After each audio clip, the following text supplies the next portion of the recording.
Welcome to Massive Passive Cash Flow, the podcast that guides professionals to financial prosperity. Join our community and let's start building your wealth. Here's your host, Gary Wilson. Welcome back to the Massive Passive Cash Flow podcast. I'm Gary Wilson, your host, and I'm glad to have you back. If you wouldn't mind, if you haven't already done so, is subscribe to the podcast. It's on 30 different channels, including the biggie, Apple. So whichever one you enjoy, please do that. And while you're there, please go to visit globalinvestoragent.com. This is where you and I as investors can communicate with real estate agents who are actually trained to work with us. These are not your typical agents. They go through specific training to be a certified investor agent in the residential world. We do commercial too with them, but mostly residential, 1 to 4 units, flipping and rentals, and you name it. So and if you are an agent, by the way, this is no better time than now to check it out for yourself too, to become make that part of your model, right? Become an investor agent, because the market is changing and successful agents will have a model that accommodates investors and other consumers and business professionals like our guest today, Mike Kaeding. So Mike, thank you very much for being on the podcast. I appreciate it. I know you're probably a pretty busy guy, so I feel lucky that we have you on, Yeah, thanks for having me. I'm very excited for this. Excellent. Hey, if you wouldn't mind, I was reading about your bio. I know we were just having a great discussion, but if you wouldn't mind, kind of start off with how you got started with your dad in the business, and then you're taking over. I mean, it's a fascinating story, and I want people to really understand the context of where you're coming from that'll make what you're currently doing a whole lot more sense and a whole lot more appealing, Yeah, that sounds great. Just at a really quick high level, we are designing, building, and renting apartments. And our focus is to drive down the cost of construction by as much as 20 to 30 to even 50%. Wow. And then long-term to solve America's housing affordability by driving down rents nationwide. So it's at a very high level what we're doing, but to give you that history, my parents started this business. It was a very small real estate firm at the time. We were just building tiny apartment buildings. And I can remember taking trips, like family trips, to the hardware store about a half an hour away. And then my brother and I, and both my mom and my dad, would fill up 2 carts each full of materials as high as I could go.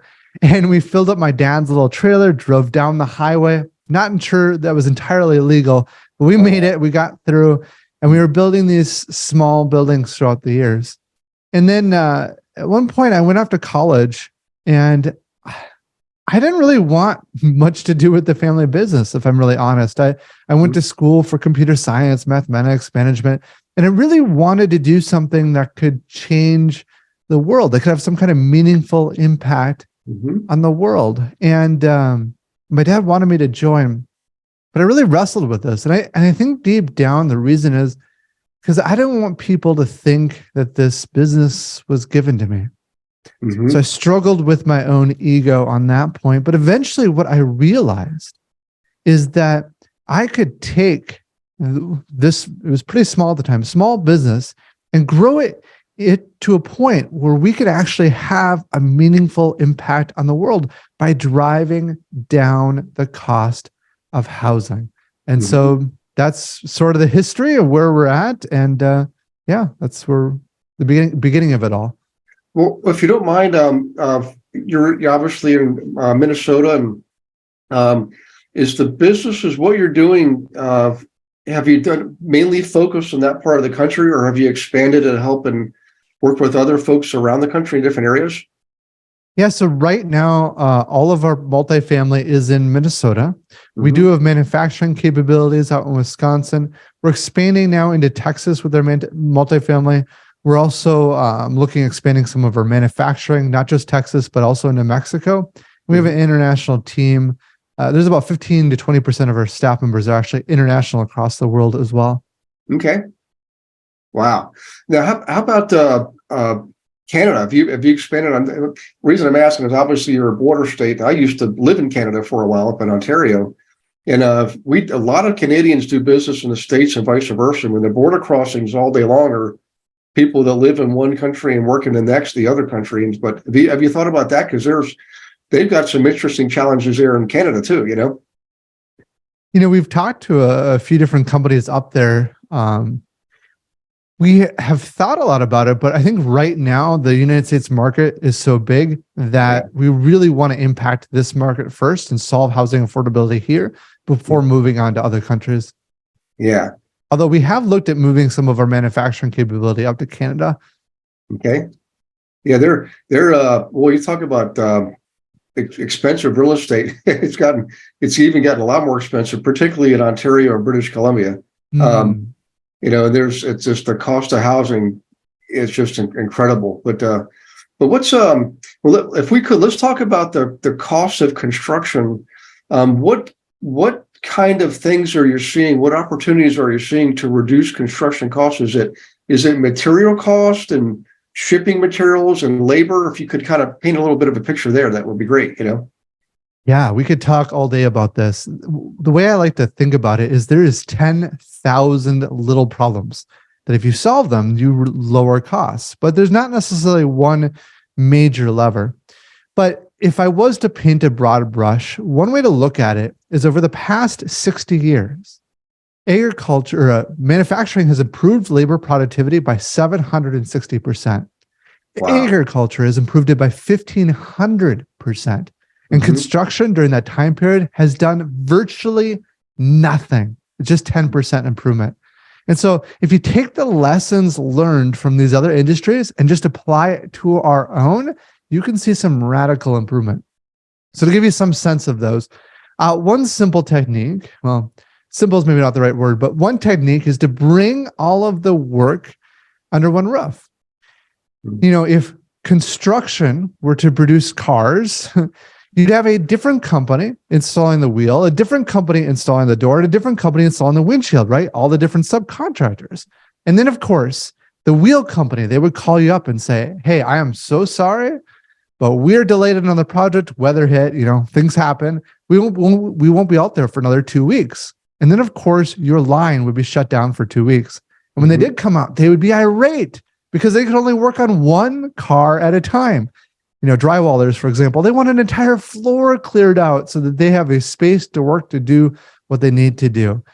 And the manufacturing world would look at us and say, this is insane. Why are you doing it this way? But the reality is this is normal in the construction world. And so sort of the first step, what we did is bring all the work under one roof. So we have everything from we're the owners of the building all the way down to being the subcontractors, the plumbers, electricians, HVAC. We have all that in-house. We have manufacturing now in-house for wall panels, precast concrete, and other things that we're doing.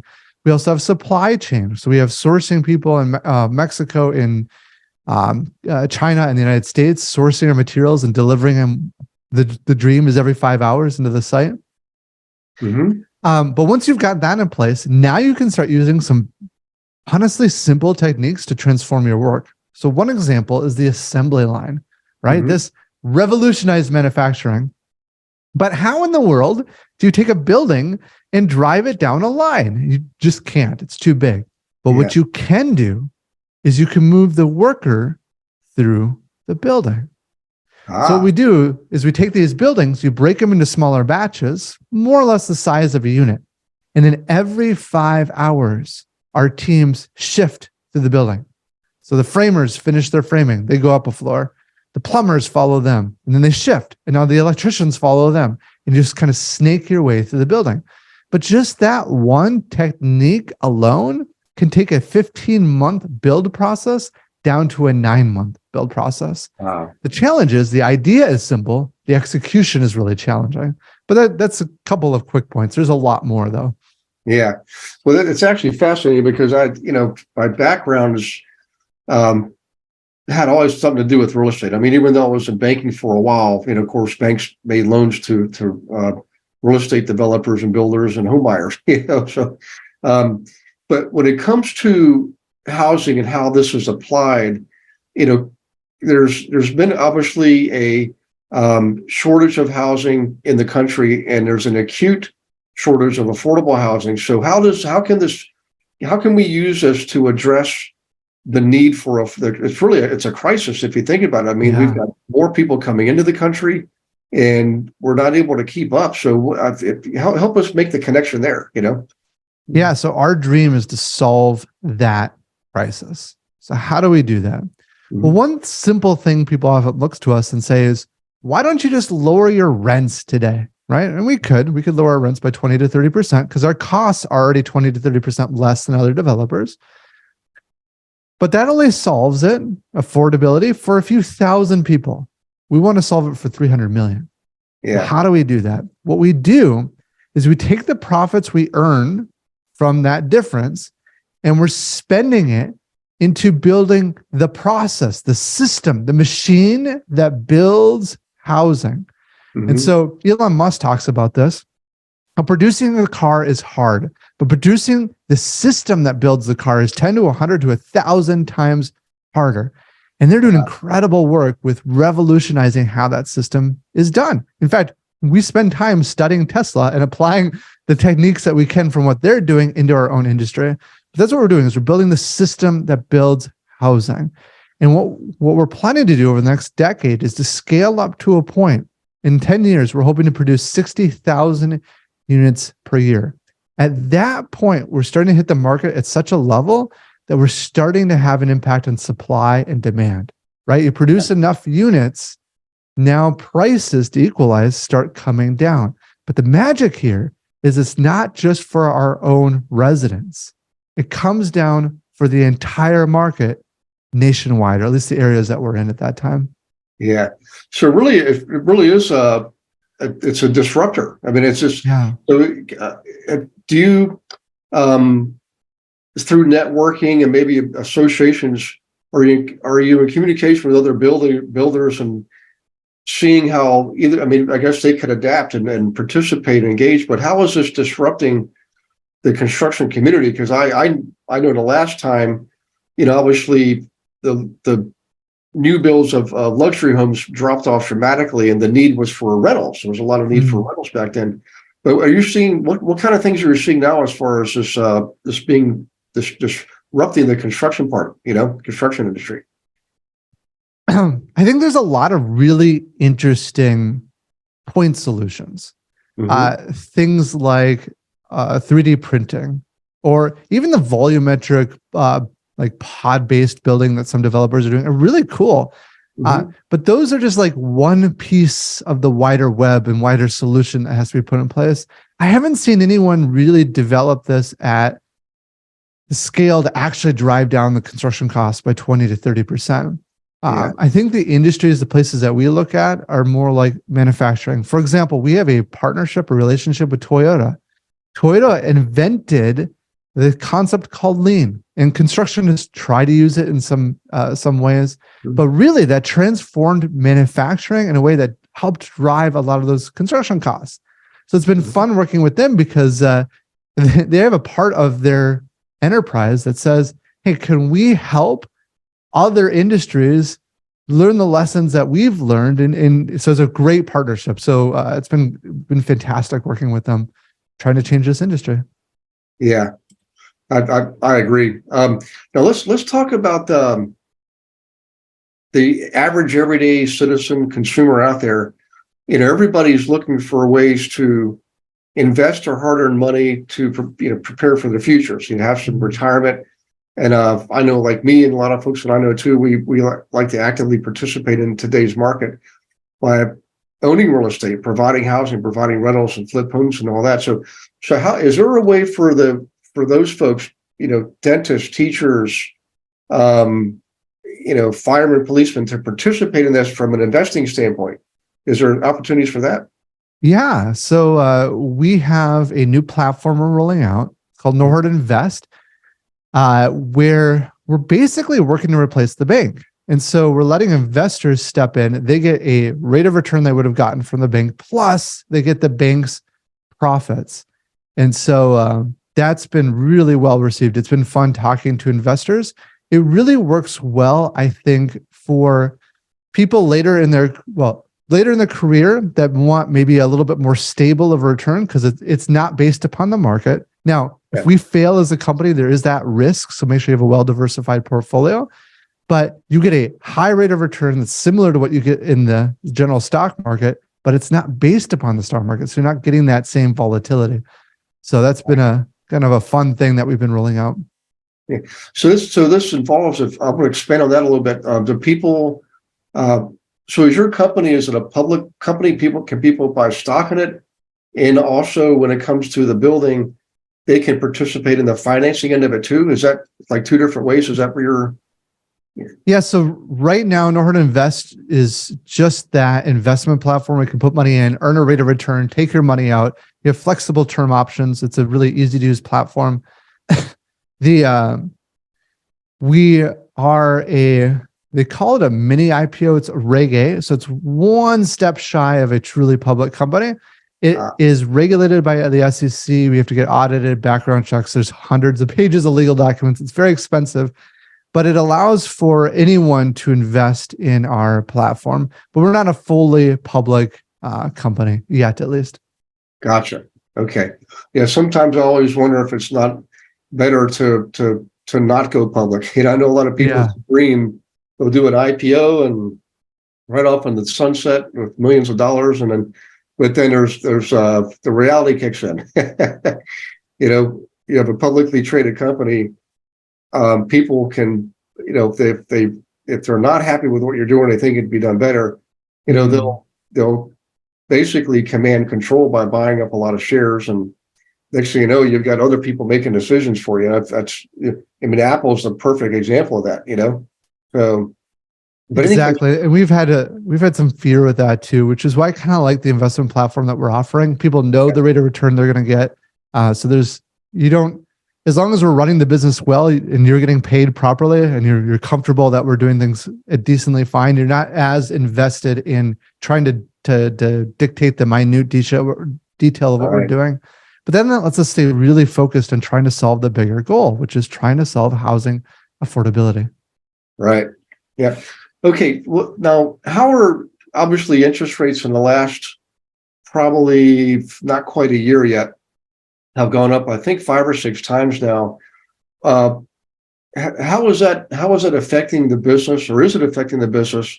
And what are you seeing coming down the road here as far as the economy, macroeconomics, microeconomics, and how's that affecting the construction business providing affordable housing? The way you're doing it with the private funding, maybe that helps eliminate that risk, right? Or go ahead and I'm sure you probably got a much better explanation I could ever come up with. We'll be right back with the Massive Passive Cash Flow podcast after I invite you to Monday Night Live. Every Monday night, 7 p.m. Eastern, I teach a class without fail for you on subjects ranging from flipping to buying rentals, managing rentals, wholesaling, commercial, creative purchasing techniques, analyzing properties, identifying properties, hundreds and hundreds and hundreds of subjects. And if you are a licensee, if you have a real estate license, you should definitely tap in, because there are a lot of investor agents also in the class. Many of them are on the global investor agent team. So you can learn from them as well as from me how to actually work with investors correctly and profitably. All right, we'll see you Monday night. The link is in the show notes. Go ahead and register. We'll get right to the Massive Passive Cash Flow podcast. Yeah, there's a lot to that puzzle. And so I guess the first thing to note is we're about 20 to 30% less in construction costs, which is great, which typically meant that we could get financing from banks at 75% of the final value. If our costs are at 70%, that will mean that we get 5%, or in some cases, that's like $5 million excess cash every time we built a building, right? It's the magic of what we were doing. The challenge is now as interest rates rise, that means banks become a little bit more skittish or reserved on the proceeds, the amount of money that they will give you into a project. So we have been privately funded just by our own growth internally for my entire life, right? So this is forcing us to pivot a little bit and offering this investment platform out to help bridge some of that gap. And so you have a $100 million project, it might cost us $70 million. Our bank financing might now be $60 million. So now we've got to find $10 million from outside investors to help bridge that gap. Still pretty low risk, but that's the gap we got to fill and how we've been changing. What's been really interesting Mhm. It's the wider market. And so the last data I saw, the number of multifamily completions, or the number of units under construction right now, is among the highest it's ever been in history. Okay. But the number of multifamily starts is the lowest that I have seen as far back as I have data for. And so Wow. you're really starting to see a drop off in new development. And I think that fundamentally is because of rising interest rates that puts that cap on what the debt can do. And now equity is less valuable. The whole thing just starts kind of imploding in and of itself unless you can lower construction costs. Mhm. You know, I've heard it said that the Fed is trying to slow down the economy to lower inflation, but they really do that by hitting construction and real estate hard because we are Yeah. so debt dependent. Yeah. Well, the other thing too is, I mean, if you look at our economy, the real estate industry affects so much of the economy. I mean, there's so many tentacles to go out. I mean, every house that's built, you have an electrician, and there's a whole labor force there, and then you've got all the material that has to do with providing electricity to a house. I mean, meter sockets, you know, the service line coming up from the weatherhead, the outlets, the light switches, just goes on and on. It's just one example. Then you got plumbing, and then you got the framing, the drywall, and the roofing, and the windows, and the doors, and the cabinets. I mean, it's such an impact. You know, and what's ironic is, what industry are they going to look at to help bring us out of a recession? Well, it's real estate, you know. So kind of crazy how that works. Well, if you don't mind, I want to kind of go back to the if we have a lot of investors that follow this podcast that may be interested in investing in this. Is it more like like they provide the funding and you have a pool of funds that you can use to finance the projects? Yeah. And so it's not like they're a direct lender. They're getting a specific rate of return. At the end, they get their principal back, plus they have the earnings that they made. Is it as simple as that, or maybe? So really it's structured like a fund. And so No Hard Invest is a fund that I and the company put money into as sort of that equity layer.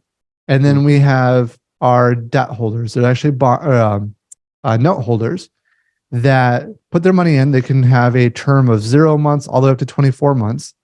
And then that pool of money, so our equity plus their debt, gets funded into projects that we do. And so those projects might be new construction, that might be current buildings, maybe it's equipment and factories. So the new building might have a debt amount from a traditional bank of, let's say, 50%. No Hard Invest might come in at 30%, and there's an equity barrier there on each one of those investments as well.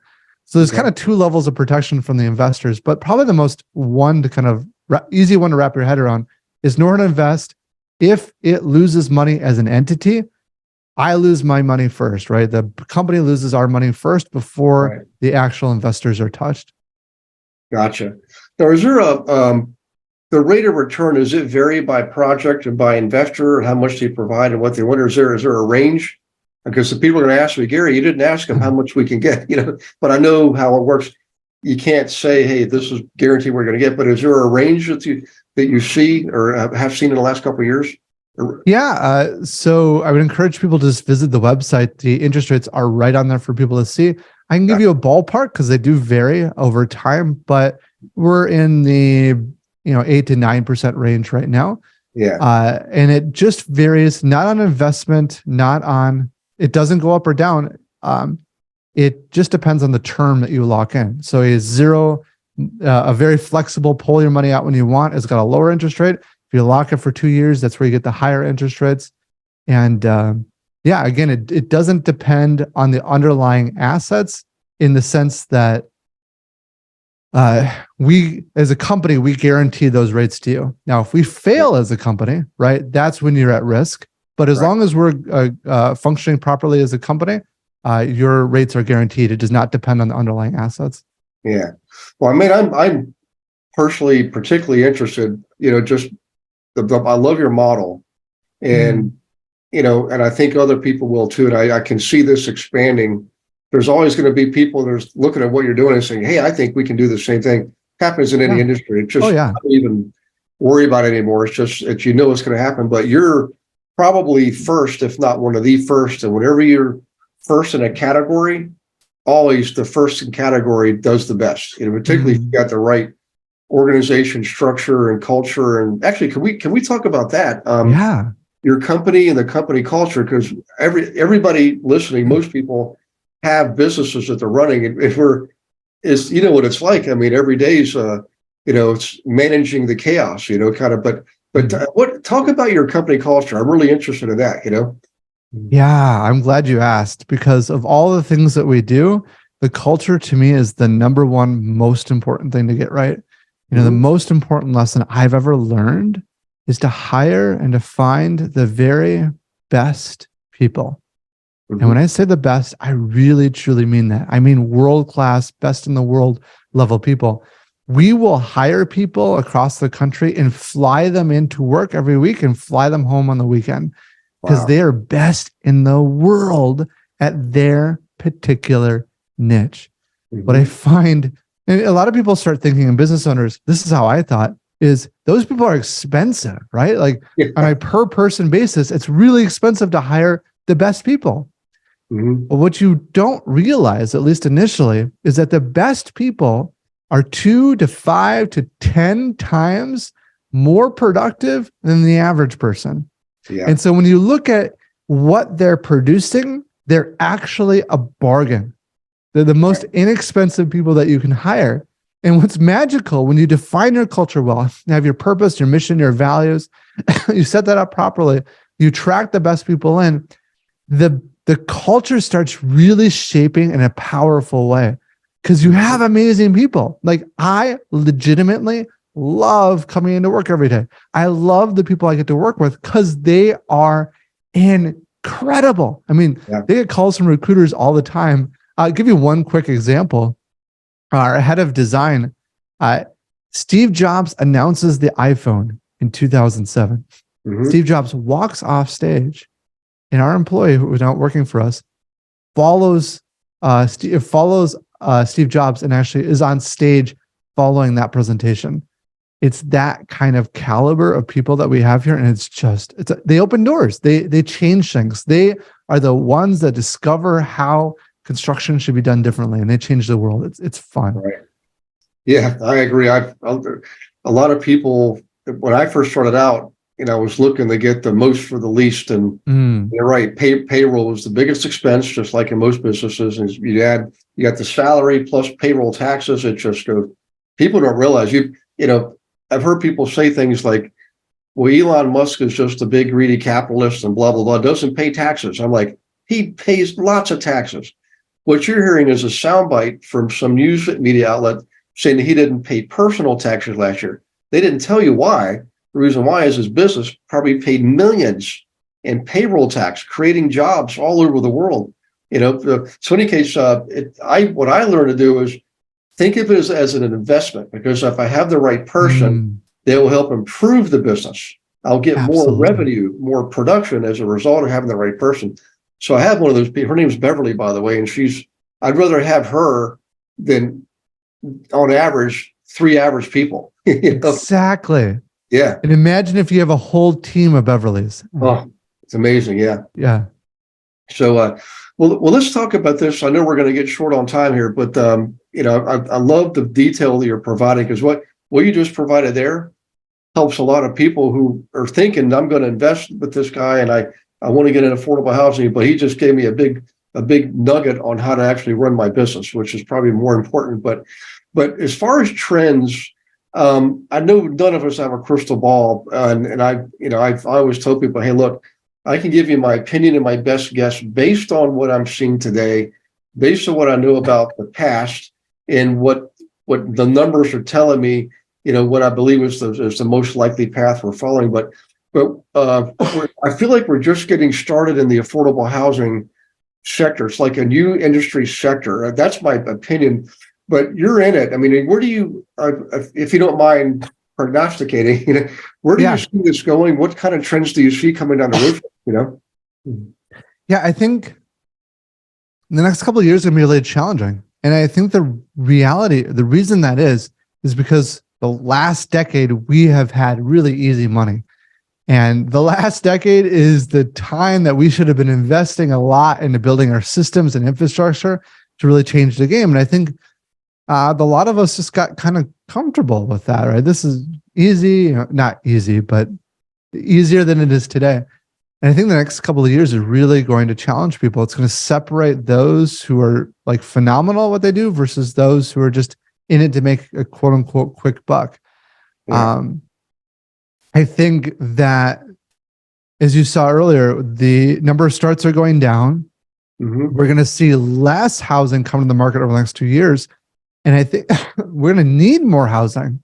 So that we already need more housing today. We're going to need more housing in a couple of years, but we're going to be producing less housing. So I think there's going to be a shift in the market. I think things are going to come around for home developers, the ones that can stick through it for the next couple of years. And there's going to be great opportunity at that point. That's what I see. Yeah. Yeah, I agree. It's a crazy almost conundrum that we have, an imbalance in supply and demand, and yet we know we're heading into a recession. I mean, mathematically speaking, we know it's going to happen. We just can't tell you exactly, when and how big and how long. But the other underlying factor is usually in any correction, you have, there's a increase in the cost of money, which is interest rates going up, that was preceded by an increase in values, right? And then as a result, you have a lessening of demand. So the seesaw starts to kick in. The demand drops, and there's always a time delay on the real estate seesaw. The time delay between where demand drops and supply increases. But in this case, what you just hit the nail on the head is, well, we're really not in line to provide a lot of supply. And there still is an underlying real need in spite of any economic factors. If you look at the influx of people coming in from around the world, it just adds to the equation. So it could be different than what a lot of people think, And I've always thought in my mind, I almost would rather, instead of waiting to buy, I'd rather buy and wait, because I've learned over the last 37 years that if I'm patient and disciplined, certainly we'll want to buy more when the market's down and less when the market's up. But always be in the game. So you have your finger on the pulse, and it's like dollar cost averaging. Yeah, I will buy more when the market's down, and I will buy less when the market's up. But one thing I can tell you for sure is, in all the years I've been doing this, which this is the 37th year, which sounds crazy. I can't believe it's been that long, but I never really regretted buying a place. I've had properties cause me a lot of headaches and gray hair, but I always spent money on them. What I have regretted, though, is selling properties. Looking back over the years and thinking, my gosh, I should have kept more of those, Yeah.